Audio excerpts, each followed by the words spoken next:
जय महाकाल। भगवान शिव आपकी सफलता का मार्ग प्रशस्त करें, इसी कामना के साथ मैं आनंदाचार्य सभी साथियों का स्वागत करता हूं।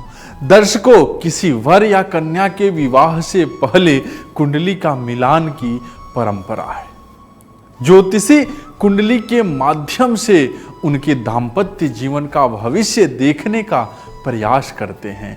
प्रयास में वो सफल भी होते हैं, क्योंकि ज्योतिष के माध्यम से न केवल भूत और वर्तमान बल्कि भविष्य को भी जाना जा सकता है। दर्शकों, कुंडली मिलान के दौरान ज्योतिषाचार्य नाड़ी दोष भी देखते हैं। वर कन्या की कुंडली में कहीं नाड़ी दोष तो नहीं है। आखिर ये नाड़ी दोष क्या होता है?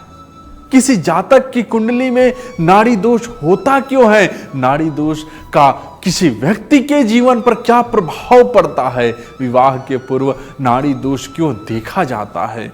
ऐसा तमाम सवाल है जिनका जवाब आज मैं देने वाला हूं। दर्शकों, गुण मिलान की प्रक्रिया में कुल 8 कूटों का मिलान किया जाता है, जिसे अष्टकूट मिलान कहा जाता है। ये अष्टकूट वर्ण, वैश्य, तारा, योनि, ग्रह मैत्री, गण, भकुट और नाड़ी है।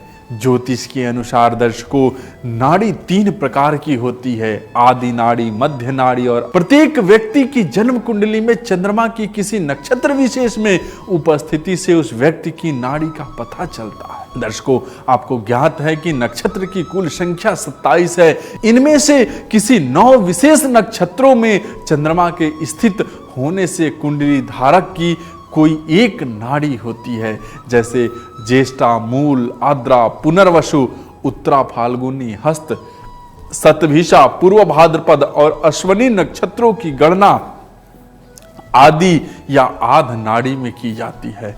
पुष्य, मृगशीरा, चित्रा, अनुराधा, भरणी, धनिष्ठा, पूर्वाषाढ़ा, पूर्व फाल्गुनी और उत्तर भाद्रपद नक्षत्रों की गणना मध्य नाड़ी में, जबकि स्वाति, विशाखा, कृतिका, रोहिणी, अश्लेषा, मघा, उत्तराषाढ़ा, श्रवण और रेवती नक्षत्रों की गणना अंत्य नाड़ी में की जाती है। दर्शकों, सभी दोषों में नाड़ी दोष को सबसे अशुभ माना जाता है। इसलिए नाड़ी दोष और उससे लगने की स्थिति के बात करना जरूरी होता है।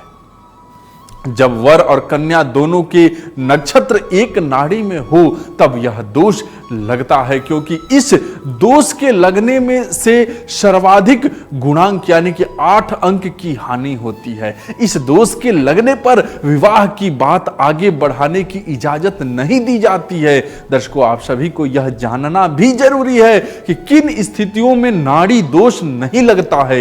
यदि वर कन्या का जन्म नक्षत्र एक ही हो परंतु दोनों के चरण पृथक हो तो नाड़ी दोष नहीं लगता है। वर कन्या की एक ही राशि हो और जन्म नक्षत्र भिन्न हो तो भी नाड़ी दोष मुक्त होता है। वर कन्या का जन्म नक्षत्र एक ही हो लेकिन राशियां भिन्न भिन्न हो तो नाड़ी दोष नहीं लगता है। हालांकि दर्शकों, यदि वर कन्या दोनों का जन्म एक ही नक्षत्र के अलग अलग चरणों में हुआ हो तो दोनों की नाड़ी एक होने के बाद भी यह दोष नहीं बनता है। वर कन्या दोनों की जन्म राशि एक ही हो लेकिन नक्षत्र भिन्न हो तो दोनों की नाड़ी एक होने के बाद भी नाड़ी दोष नहीं बनता है। वर कन्या दोनों का जन्म नक्षत्र एक ही हो लेकिन जन्म राशि अलग अलग हो तो भी दोनों की नाड़ी एक होने के पश्चात भी नाड़ी दोष नहीं बनता है। दर्शकों, ऐसे में गुण मिलान करते समय वर कन्या की नाड़ी अलग अलग हो तो उसे नाड़ी मिलान के 8 में से 8 अंक प्राप्त होते हैं, परंतु वर और कन्या की नाड़ी एक ही हो तो उन्हें नाड़ी मिलान के 8 में से 0 अंक प्राप्त होते हैं और इसे नाड़ी दोष का नाम दिया जाता है। दर्शकों, यदि वर कन्या की नाड़ी आदि हो तो उसका विवाह होने पर रिश्ता जल्द टूट जाता है। वर कन्या दोनों की कुंडली में मध्य नाड़ी होने की स्थिति में विवाह करने पर दोनों को मृत्यु हो सकते हैं।